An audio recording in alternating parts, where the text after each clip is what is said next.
So we have pulled up the sofa, and my guest with us today has been a Member of Parliament for just a matter of weeks.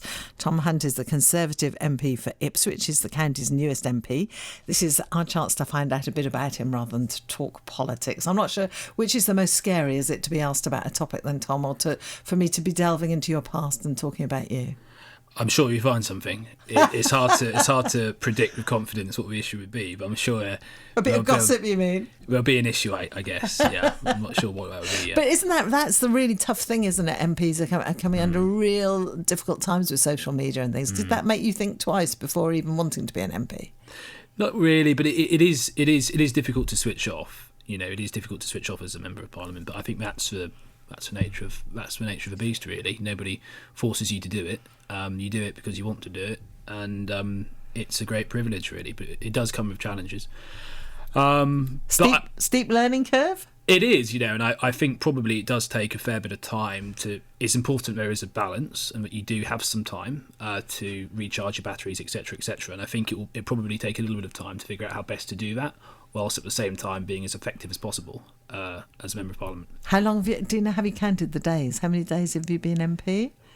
Well, it's quite strange. I should have done it, shouldn't I? I should have gone, I did it up. I was talking to my dad the other day, and I was saying that the campaign, I thought sort of like 1st of November was the start of the campaign, and the 12th of December was election day. And actually that period sort of, it just seemed to fly by. But actually from 12th of December until now, it just feels like it's been a really long time. I mean, it's now been over 2 months. It's been about 10, 11 weeks. And your first day was it after Christmas or before Christmas? I had a week, yeah. I had a week in Parliament before Christmas, but it's incredibly strange because you go from having, for 6 weeks, like all the other candidates, I was, pounding the pavements, talking to people in pretty grim weather, particularly on, the last few days up to podium day. It was pretty grim out there. And then all of a sudden you're in Parliament, and it's almost, there's just so much, and people are barking at you with all these different instructions: do this, stand there, stand. You get a locker. It's a bit like going back to school for your first week. So it's very difficult to really process. I found it really difficult to process that first week. It was just a blur, just a whole whirlwind. I think it is, and I also, I think we all sort of learn in different ways, and I tend to learn best when I'm sort of going off by myself and making a few mistakes, but eventually finding out how to do it. I don't tend to learn well as part of a big group. So the first week they had us all, the new MPs, sort of sat there, giving us sort of like inductions on how things work, and it kind of just goes in one ear, goes out the next. And I thought, well, the only way I'm going to really learn is by going off by myself and trying everything out. It's a bit like riding a bike, really, I guess. Yeah, as you say, and getting a locker. Don't you have a special peg for your? Do you have a peg for your sword then?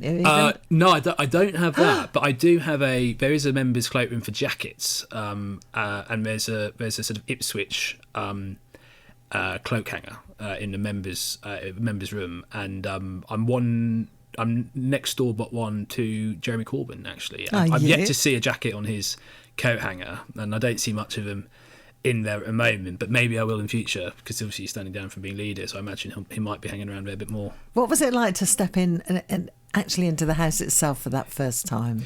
Yeah, it is. I've been in the chamber before as a visitor, so I'd walked around there, because you're not allowed to sit on the green benches. No, I've been through as a visitor, and you're not allowed to sit on them. You're not, no. So, sitting down on the benches was fairly surreal. And then it's just individuals who you've seen on TV, etc., over many, many years. And you've known them, but they have no idea who I was. And then all of a sudden, I'm around them quite often, and it's all quite strange, really. It's a huge amount of thing. When you first get elected, you go in there and you've initially got no support, no team, and work starts straight away. There's people who need your help from day one.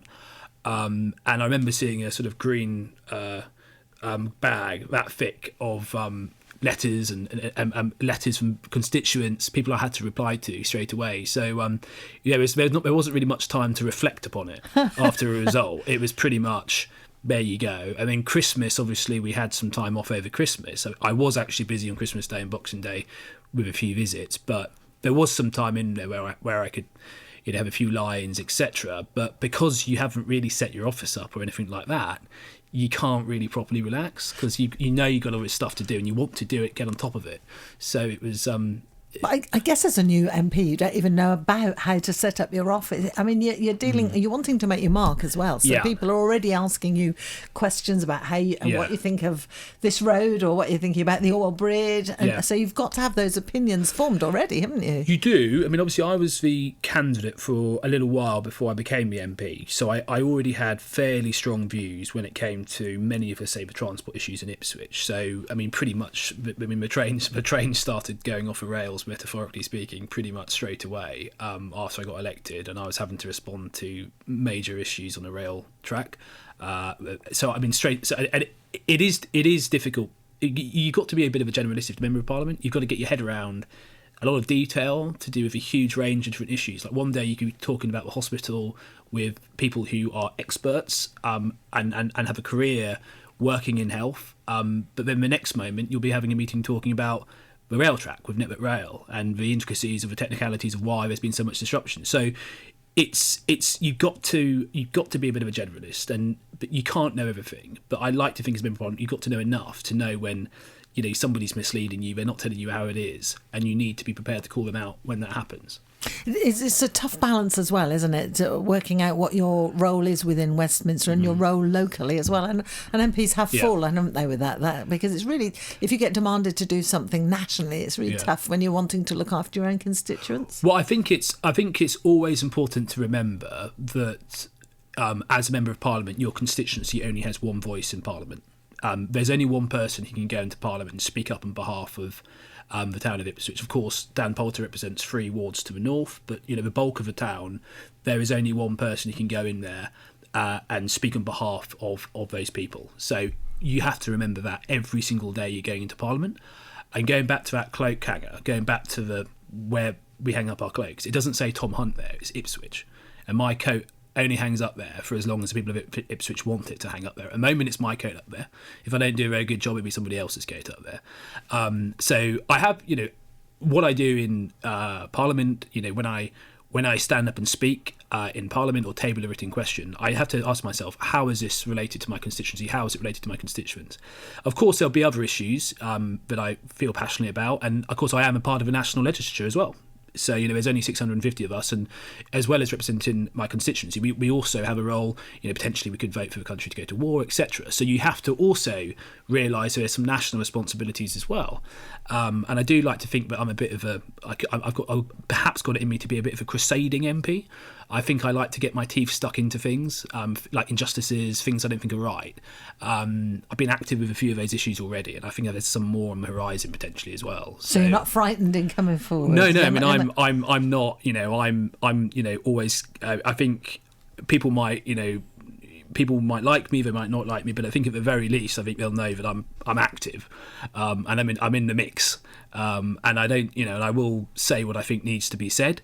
And I think so far, in the short time I've been a member of Parliament, I hope that my constituents know that though I am a Conservative member of Parliament, and by and large, of course, I am supportive of government, there will be occasions where the position I adopt may not be automatically the same as the government of the day. And I think on things like the issue with the leaseholders in St Francis Tower, where the position that I've adopted at the moment isn't potentially aligned with the government. Hopefully it will be soon. You're going to have to explain that for people who don't know the story. So what's happened there? So St Francis Tower, we've this is in Ipswich. Ipswich, yes. So there are leaseholders there. So there's around 100 flats there, and there are leaseholders, long leases.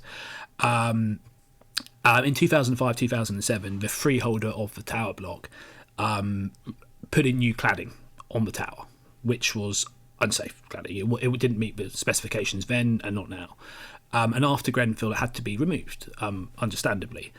And as it stands at the moment, the cost for that removal has been saddled with the leaseholders in the tower. And we're talking bills up, between £20,000 and £50,000.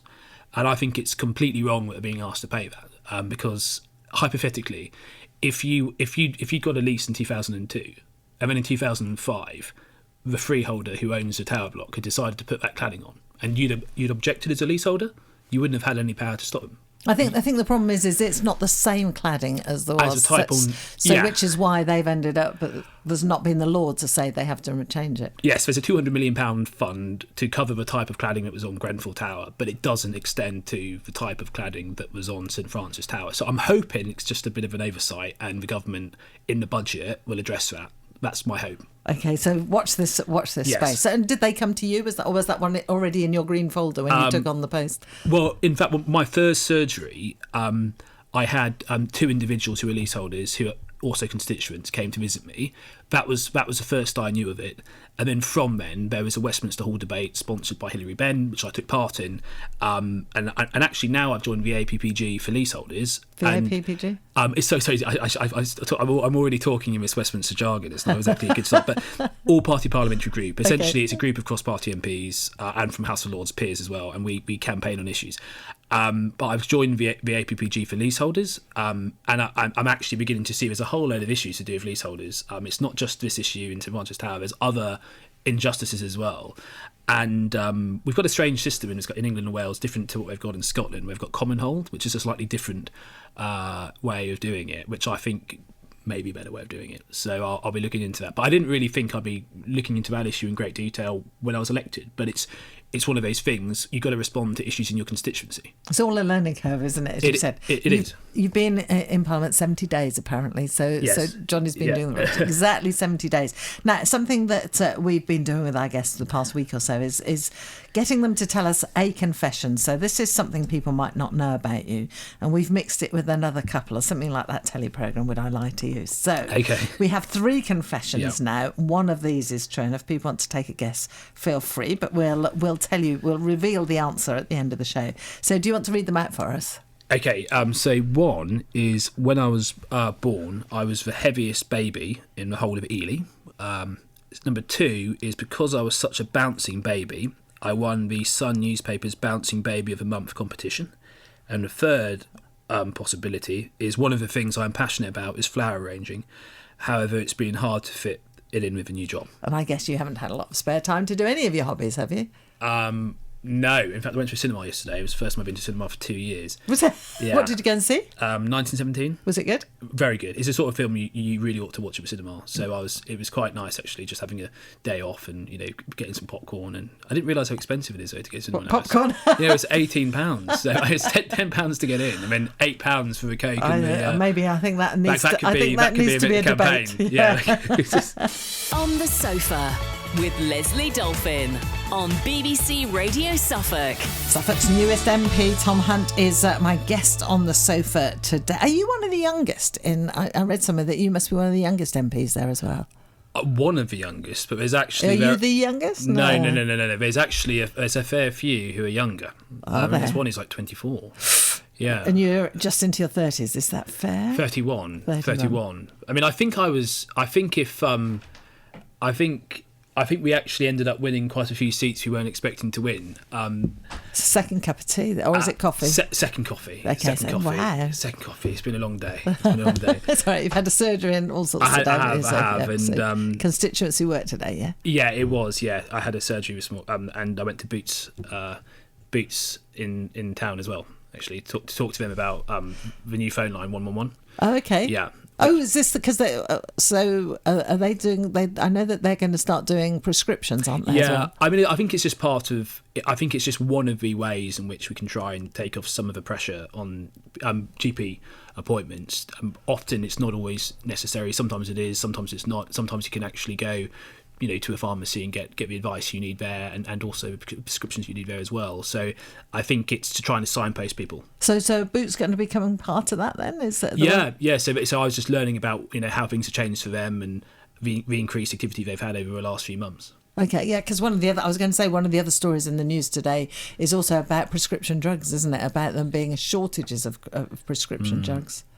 Yeah, no, I did read that, which is a concern. Yeah. So tell me about your maiden speech, because this is something all new MPs have to face and do, don't you?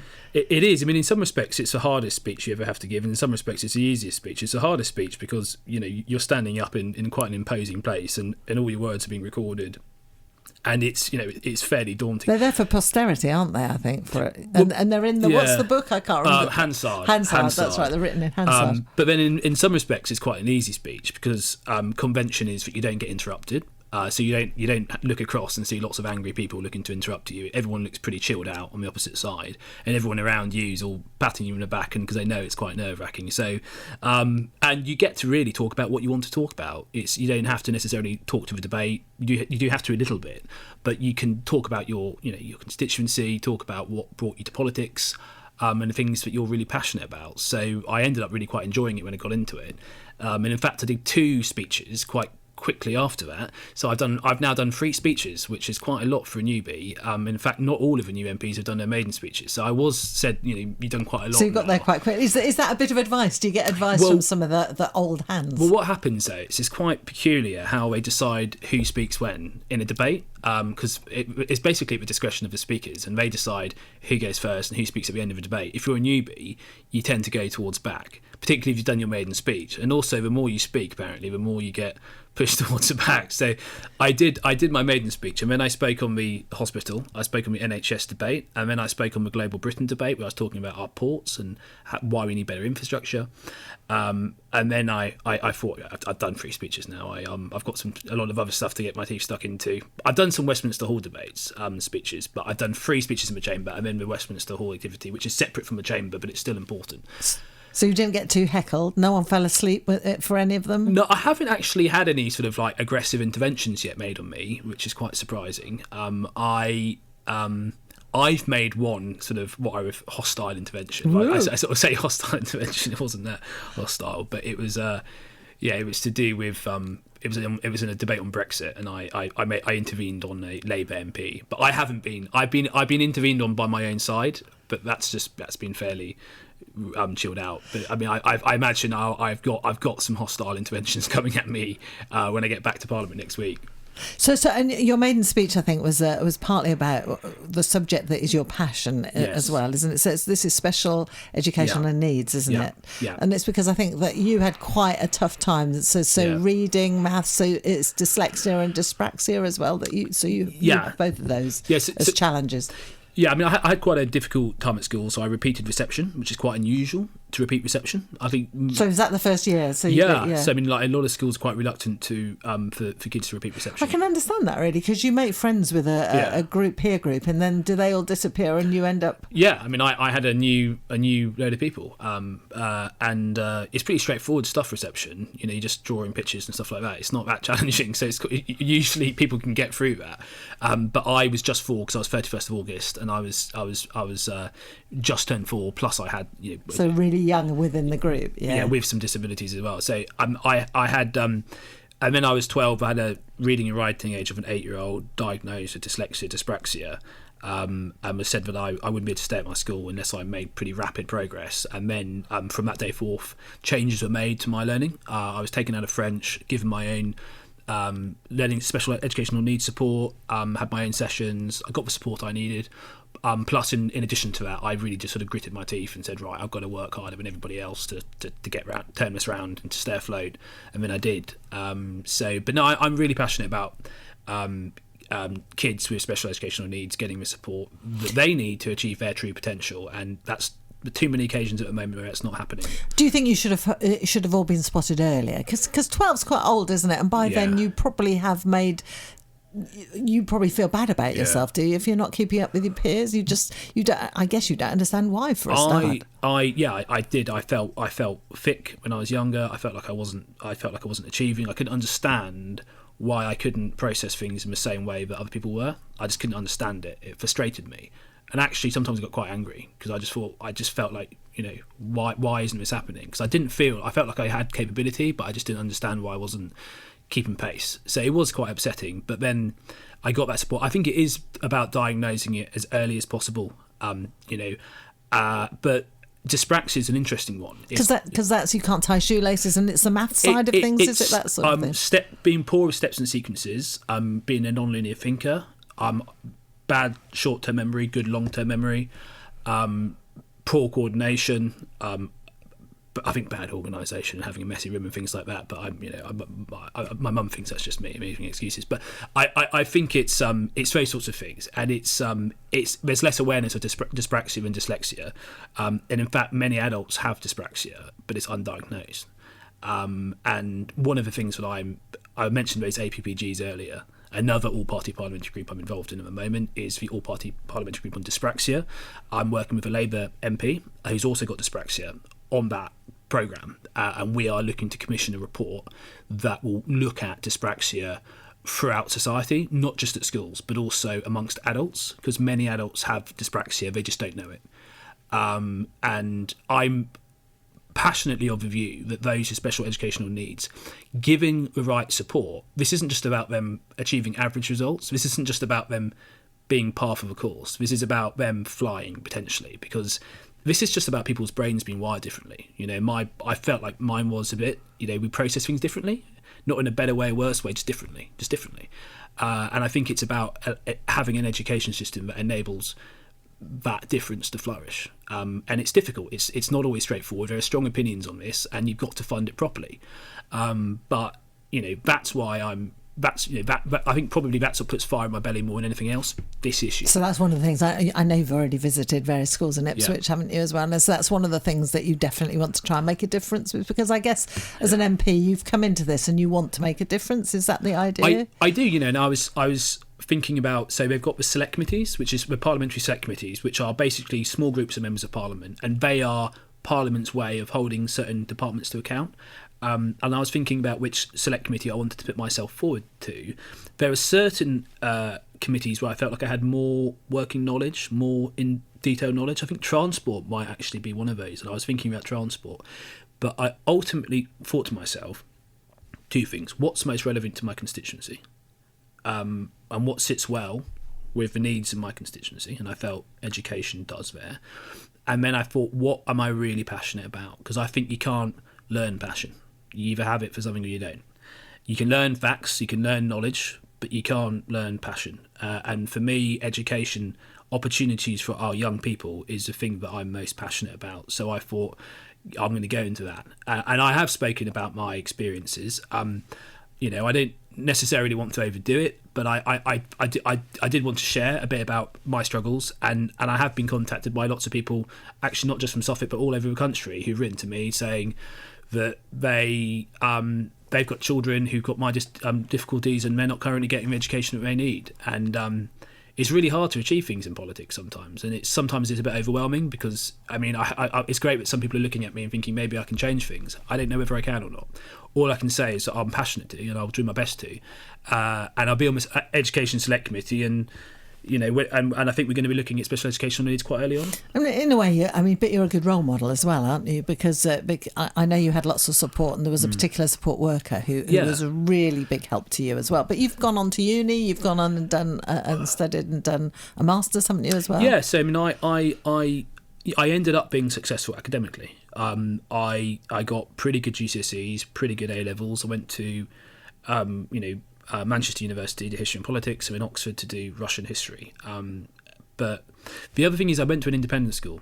So my dad sent me to an independent school, partly because, and part of the reason why he made such an effort to make sure I'd stayed there was because I had these special educational needs, and he felt like I'd get the support at that school and I might not get it elsewhere. There are some brilliant non-private schools out there, don't get me wrong, but my concern is that I certainly don't think that whether a child with special educational needs has the opportunity to turn it around, I really don't think it should come down to whether or not a parent has money to send a kid to a certain school. I think that they, regardless of the circumstances that a child's born into, the state should give them every opportunity, as much as the next child with special educational needs, to make sure that they can turn it around. So yeah, I worked hard. When I was in that room and they said you're 12, you're reading age as an 8-year-old, you're writing age as an 8-year-old, I worked hard to try and turn that round, and maybe I deserve a little bit of credit for that. But I'm not going to kid myself. I was really fortunate that I was at the school that I was at, was able to do that. What's depressing is you literally could have had a clone of me with exactly the same personality, exactly the same learning disabilities, everything about me exactly the same. But regardless of how determined they were and how much grit they had, that might have been insurmountable for them. and that's lost talent to society. That's frustrated talent and potential out there. There are huge numbers of kids out there, frustrated talent and potential, and it's unfair for those children. It's unfair for their families who have to battle and battle and battle to get the education they want their kids to flourish. But it's also bad for society. It's lost potential for our society, and I think I said earlier on about I often felt quite angry when I was younger because I couldn't understand why things weren't working. And that's often, it's often fine margins between someone with special educational needs getting the support they need, being successful, not getting the support they need, and going off into a wrong direction. And you look at things like the prison population and how many people in the prison population have got unidentified special needs or mental health problems. It's significant. So this really couldn't be any more important. And this is where education, crime, it all mixes together in one. And it's that's why I think opportunity for young people is the most important issue facing this country. I'll come back and talk more about why you wanted to become an MP. I know your dad was a councillor, you were a councillor as well, weren't you? So, and I think you wanted to be a dentist at one point. Yes, I did. Yeah. So we'll talk about that. I'll let you continue slurping. We've got 3 confessions from Tom. Tom Hunt is my guest. Which one of these do you think is true? When I was born, I was the heaviest baby in the whole of Ely. Because I was such a bouncing baby, I won the Sun newspaper's Bouncing Baby of the Month competition. You have to go back and have a look in the papers, see if you can find the picture. One of the things I'm passionate about is flower arranging. However, it's been hard to fit it in with my new job.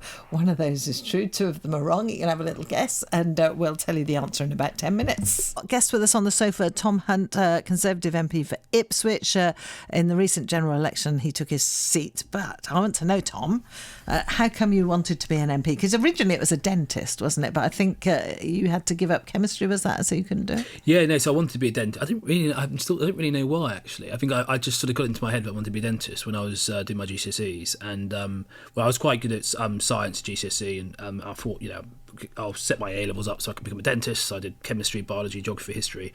But then I really struggled with organic chemistry in my first year of A-levels. All the the figures with molecules. I never did chemistry either. No, so it all fell apart. It's all a bit diagrammatical, isn't it? Yeah, I kind of think with GCSE science, you just have to memorise a load of formulas. But in A-level, you have to actually understand what those formulas mean, and that's where I sort of come across slightly. So I think it's probably better for society. I ended up not becoming a dentist. I think that a lot of people probably spared me in dentistry, to be honest. But and then after that, I sort of moved towards history at A-level. I enjoyed history more, and then ended up doing history and politics degree.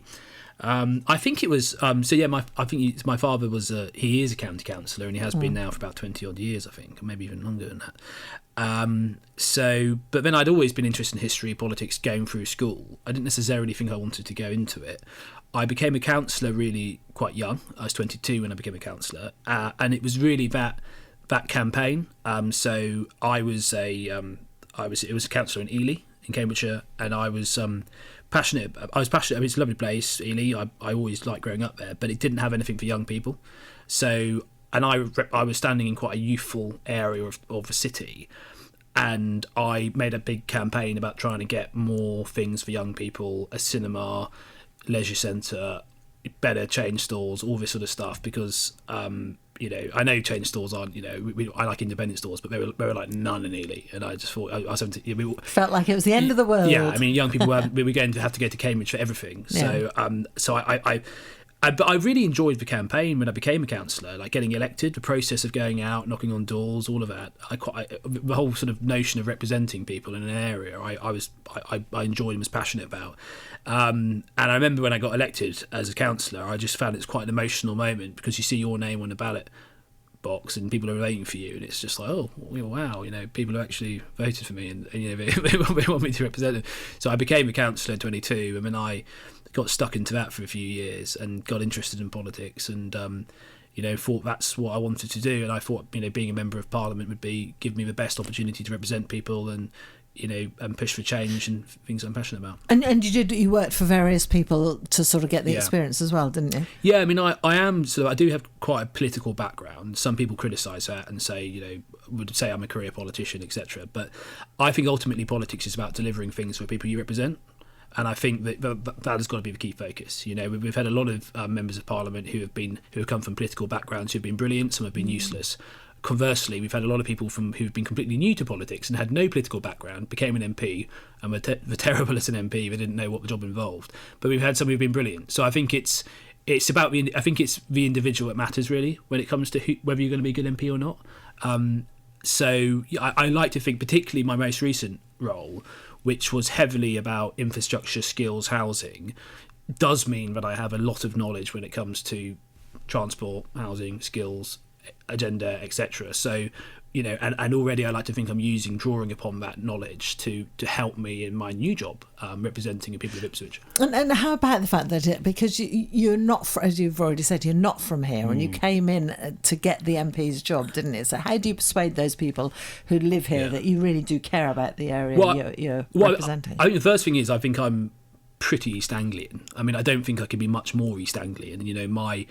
My dad lives in Ely, mum lives in Bury St Edmunds, has done for a very long time. My life's been along the A14 as a child. It continues to be sort of, not anymore, it's now along the dreaded rail track between London and Ipswich. But so I'm incredibly East Anglian. Ipswich has always been part of my life, whether it's going to football matches, watching the Red Hot Chili Peppers play at Portman Road, whatever it is, it's been a feature of my life. So Suffolk.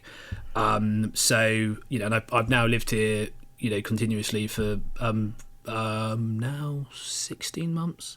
16 so you do months. Live here? It's 16 not like, months. No, I've lived here for 16 months, initially down near the waterfront, and now I live off Anglesey Road. So, I've lived here for 16 months now.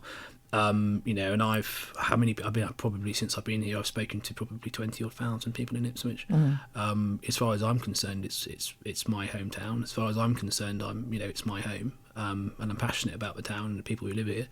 And I think if it was a massive problem for people that I wasn't, spent my entire life here, then I think they probably wouldn't have voted for me. But ultimately, I think I'm going to be held to account on how effective I am as a member of Parliament. I think that's going to be the key thing. Am I a good member of Parliament for Ipswich? Do I deliver things? Do I fight for the people of Ipswich? Yes or no? I think that's going to be the key thing. Not well, he's a good MP, but he hasn't lived his entire life here, so I'm not going to vote for him next time. I don't think that's quite how people think. So, 4 years' time, what would you like people to say? Well, he was a good chap. He did. Well, I think it's hard to get major stuff done in politics, and I probably found that out for the first time when I in my previous job, actually working for the mayor in Cambridge, actually how difficult it is, particularly when it comes to infrastructure, to really move things forward. I think what's realistic within the 4 years when I'm a member of Parliament. I think I've got my sights on the Orwell Bridge. I've got my sights on that. There's something to get sorted out. So you want it to stay open? I've got my sights on that, and I think it's understandably many of my constituents have been unbelievably frustrated by the closure to Orwell Bridge over the last few weeks. But I am confident that this will be the last winter season where we're seeing so many closures due to wind, and that this time next year there'll be no more closures because of wind. But there might be other closures to do with non-wind related incidents, and that's something else. Which could be accidents. Something else I want to look into. There could be some things we can do there to try and minimise those closures as well. But I like that issue to be sorted out. Something else which is of interest is the island site in the waterfront, and the two smaller bridges potentially linking with the island site. And I'm going to have to work with the Borough Council on that, work with the Associated British Ports on that, because I think that could really unlock the potential even further of the waterfront in terms of what will happen on the island side. And because the most exciting thing about the waterfront is it's still got so far to go when it comes to being to being completed. And what else? I like to get the changed police funding formula. I think that Suffolk Police is one of the worst funded police authorities in the country. We're getting the 20,000 new police officers from government. That's welcome, but the police funding formula still isn't fair. And because of that, whenever they introduce these tranches of new police officers, we're always probably going to get less than we ought to be getting because the funding formula is not right. So I'm planning to make some interventions / a speech early next week on this, because there's a debate in Parliament on the police grant, and I'm planning to make these points about how we need a fairer funding formula for Suffolk Police. In terms of rail infrastructure, I want commitment from the government on Ely North Junction, Hawley Junction, so we can get a more frequent Ipswich and 60 train service. They've introduced an Ipswich and 60, but it's only 2 a day in each direction. We want a frequent one. We've got to get to a place where the train service is more reliable. It's been a massive issue since I was elected. Can you get the train to Felixstowe for me sorted as well? Well, because it's replacement buses today. I mean, I've just heard I've just heard in the news update, so it's replacement buses. But it actually the Felixstowe to Ipswich train service really matters for people in Ipswich because it's linked to congestion. If people cannot rely on a train service from Felixstowe to Ipswich, then they're going to get in their cars. We're going to add to the congestion problems in our town. Which, yeah. So I'm just putting my hand up because we're going to have to stop. But so I think that's a good list. I've recorded it, so we'll play it back to you. Definitely play it. See how many you can tick and I haven't given up on the Northern Bypass either. So I'm not going to say that's going to be built, but I'm beavering away on that. Still. Okay, so is that still in mind as well? Yeah. Look, we go three confessions. One of the things I'm passionate about is flower arranging. However, it's been hard to fit it in with my new job. Is that true or false? It's false. It's false. It's Johnny. That was Johnny who thought you might be a flower arranger. Because I was such a bouncing baby, I won the Sun newspaper's Bouncing Baby of the Month competition. And the first one was when I was born, I was the heaviest baby in the whole of Ely. Which was the right one? Heaviest baby in the whole of Ely. How heavy were you? 11 pounds. I broke the record. Did you really? Yeah, but I think I only held it for a week. Did so the baby before me held it for a extended period of time. But then I smashed the record. But then I only held on to the title for a week. But I think I made headlines in the Ely I think your Standard, poor actually. mum probably brought tears to her eyes, didn't it? Well, I certainly like to think I sort of entered the world in a bouncing baby format. Yes, absolutely. I was having to explain what bouncing babies were. That's obviously not the modern phrase. It's not the right thing as well. Thank you so much for coming. It's lovely to meet you. It's a pleasure to be here. I'm sure we'll hear you lots more on BBC Radio Suffolk as well.